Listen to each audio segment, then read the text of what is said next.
Encre d'histoire, Plume et Voix, Alban de Maigret.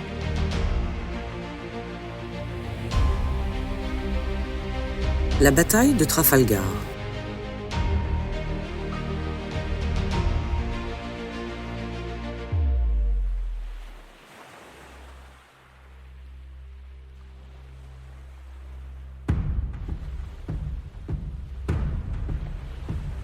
There once was a ship that put to sea, and the name of the ship was the Belly of Tea. The winds blew hard, her bow did down, oh blow me bully boys blow. Soon may the wellerman come to bring us sugar and tea and rum. One day when the tonguing is done, we'll take our leave and go. L'Angleterre, c'est un pays extraordinaire. Tandis qu'en France, nous donnons à nos rues des noms de victoires, Wagram, Austerlitz, là-bas, on leur colle des noms de défaites. Trafalgar Square, Waterloo Place. Merci à Alphonse Allais et son humour quasi britannique d'introduire avec légèreté un épisode de notre histoire que certains pourraient trouver sinon honteux, tout du moins douloureux. Triomphe pour les uns, déconfiture pour les autres. Rétrospective sur la bataille de Trafalgar, ou la plus cuisante défaite maritime française, remportée par le redoutable amiral anglais Horatio Nelson, le 21 octobre 1805, jour où il perdit la vie.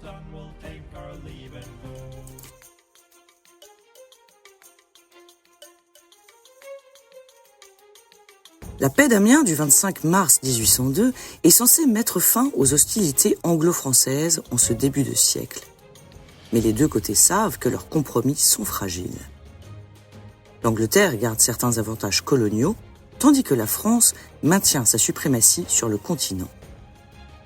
L'année suivante, face à la politique expansionniste du premier consul et le refus français de s'ouvrir au commerce britannique, l'Angleterre décrète l'embargo sur les navires français et hollandais. Napoléon Bonaparte n'est pas homme à se laisser menacer et décide d'un débarquement sur les côtes ennemies.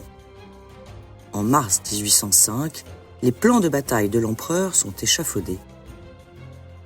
Il désire effectuer une jonction de ses troupes navales à la Martinique, où se trouve déjà l'unité de Rochefort de l'amiral de Missiessy. Objectif : provoquer les colonies anglaises des Antilles pour y attirer la Royal Navy et dégager les rivages britanniques. La seconde étape consiste à mettre le cap sur la Manche et couvrir le déplacement de la Grande Armée du camp de Boulogne-sur-Mer à Douvres. Une stratégie audacieuse et bien ficelée promise au succès, mais soumise à des mouvements transocéaniques faramineux, sans parler de la communication nécessairement flottante entre les différentes unités.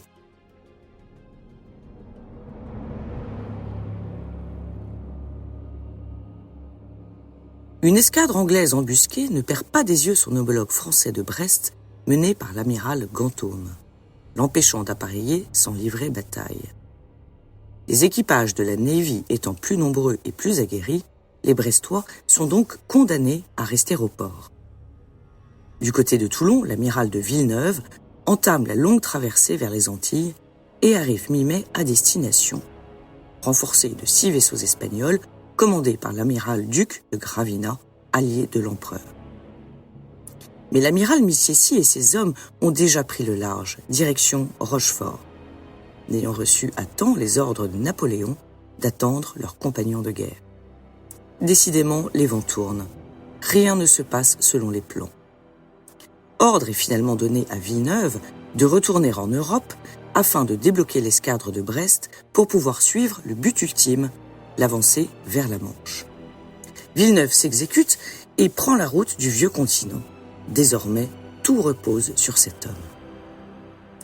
Éprouvée par une violente tempête en juin 1805, la flotte de Villeneuve est ralentie et l'amiral décide de changer de cap. Il pointe vers le sud. Le 9 juillet, l'escadre franco-espagnole arrive au large du cap Finistère, au nord de l'Espagne. Malgré la mauvaise visibilité, ces avaries matérielles doublées de vents contraires la font repérer par les navires de l'amiral Sir Calder. L'affrontement donne l'avantage à Villeneuve, grâce à une escadrille en meilleur état que celle de l'ennemi et malgré tout plus forte en nombre, 20 contre 15 vaisseaux. Cette victoire du 22 juillet de la bataille du Cap Finistère devait se solder le lendemain par un triomphe. On l'appelle également la bataille des 15-20 en lien avec le nombre des vaisseaux en présence et en référence à l'hôpital fondé par Saint-Louis pour les aveugles. Pourtant, Villeneuve ne profite pas de la faveur des vents et de sa supériorité numérique pour achever la tâche et décimer les navires de Calder. Au contraire, il se réfugie au Férol, laissant la possibilité aux Anglais de s'éparpiller.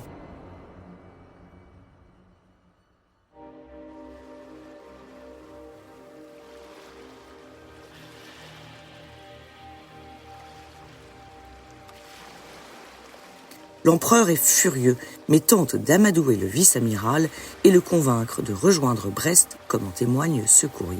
Je cite. « Monsieur le vice-amiral Villeneuve, j'ai vu avec plaisir, par le combat du 3 Thermidor, que plusieurs de mes vaisseaux se sont conduits avec la bravoure que je pouvais en attendre.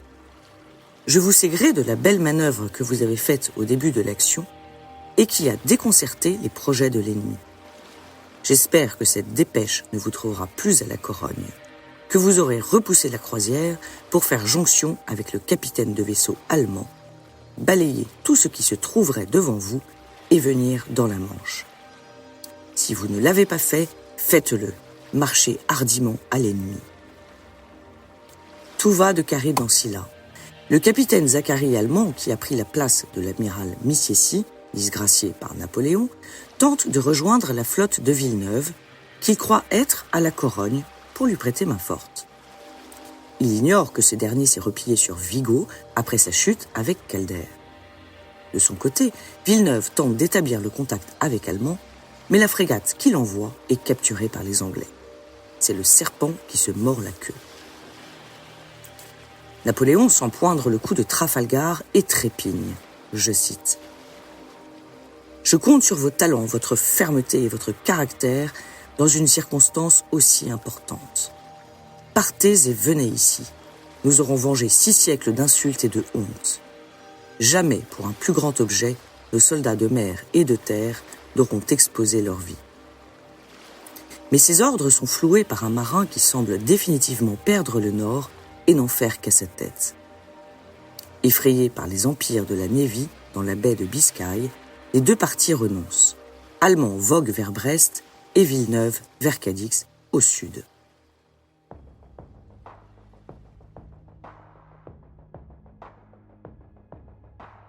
Villeneuve et ses hommes s'enferment dans le port andalou pendant 2 mois, de crainte que Nelson, le héros de la bataille d'Aboukir de 1798, n'ait effectué une jonction avec les troupes anglaises de Méditerranée à Gibraltar. Il a raison de s'inquiéter, car comme le dit Walter Scott dans Vie de Napoléon, je cite, « Comme un chasseur infatigable, Nelson ne cessait de poursuivre partout le pavillon de Bonaparte. » 2 mois qui permettent justement à l'amiral anglais de remettre à neuf son HMS Victory, endommagé pendant les dernières traversées, et d'attendre les renforts. Convaincu qu'il aura à rendre des comptes pour son immobilisme et son échec, sûr d'être démis par Napoléon, Villeneuve joue le tout pour le tout. Suivant les ordres du ministre de la Marine Denis Descresse, il s'engage à débarquer ses troupes en Italie.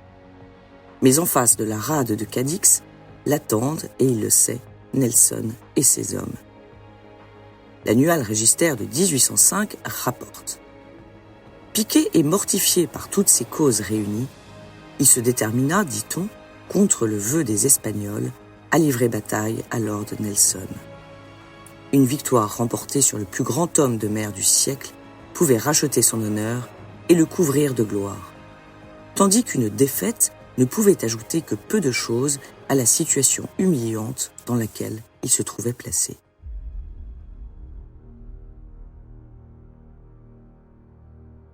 En ce 20 octobre 1805, la flotte de Pierre de Villeneuve sort du port en 3 colonnes. Cap vers le détroit de Gibraltar. Vogue la galère.